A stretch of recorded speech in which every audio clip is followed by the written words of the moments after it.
Hey everybody, and welcome to Children's Church. Today in Children's Church, we're going to finish up with what we've been talking about the last few weeks, the story of Jonah. And I have a special Bible storybook that I think is really neat about the story of Jonah that I'm going to try to hold this phone and record and read this book to you all. So wish me luck. Here we go. Alice was a little girl who liked to sing and play. She loved her Bible storybook and read from it each day. She was reading Jonah's story all about that Bible time when an airmail bird delivered a note that had this rhyme: reading is the special key to take you where you want to be. The book that Alice held became a great big giant screen. She walked on through to Bible land and came upon this scene. God was telling Jonah, I have for you a mission. Jonah, go to Nineveh and fix a bad condition. The people there are sinning. They don't know right from wrong. They need someone to warn them whose faith is very strong. They're strangers to you, Jonah, but help them mend their ways, or their wickedness will bring despair in only 40 days. Thought Jonah, I don't like them. I won't warn them. I won't go. I'd rather disobey and hide than help folks I don't know. Excuse me. So Jonah tried to run from God. He paid to take a ride on board a great big sailing ship with space where he could hide. But Jonah couldn't hide from God, for God is everywhere. When Jonah hid beneath the deck, God found him hiding there. God sent a wind that caused a storm that rocked the ship at sea. And all the sailors on the ship were frightened as can be. Back and forth the ship rocked. It almost broke in two. The captain went to Jonah and asked him what to do. Jonah said, I ran away and disobeyed the Lord. It's me he wants to punish, so throw me overboard.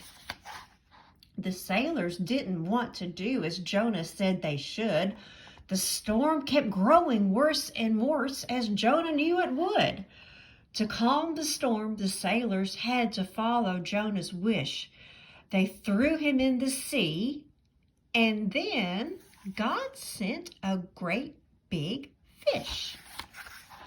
The fish swallowed Jonah as he sank into the sea. Oh me, oh my, thought Jonah, what will become of me? Inside the fish's belly, all alone and scared he stayed.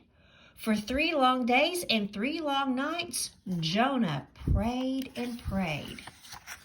Jonah asked God to forgive him for running far away, for Jonah knew that it was wrong to ever disobey. He thanked God for his mercy, he thanked God for his care, and from the bottom of the sea, God heard his every prayer. God had the fish blow Jonah out, safe upon a shore.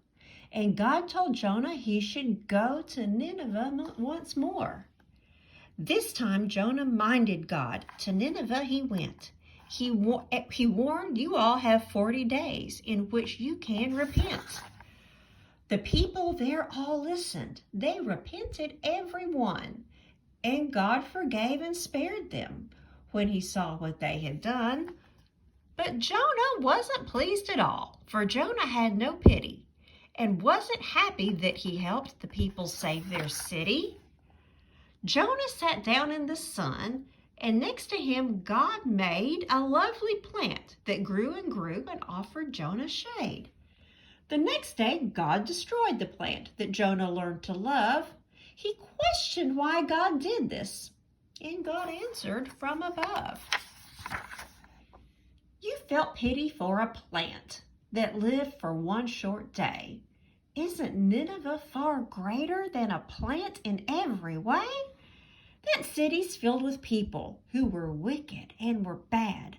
They were sorry and repented, and that made me very glad. Then Jonah finally understood, for in his heart he knew that God is merciful and wise and all forgiving too. Alice walked back through the screen. She put her book away and thought, I learned 3 special things in Bible land today. First of all, we must obey what God tells us to do. Then I learned God's everywhere. We can't hide from his view. I also know that when we're bad and sorry as can be, God has mercy and has pity and forgives us lovingly. God forgave Jonah, and God forgave the Ninevites, and God will forgive us too. Thank you all. I hope you have a good week, and I'll see you next time.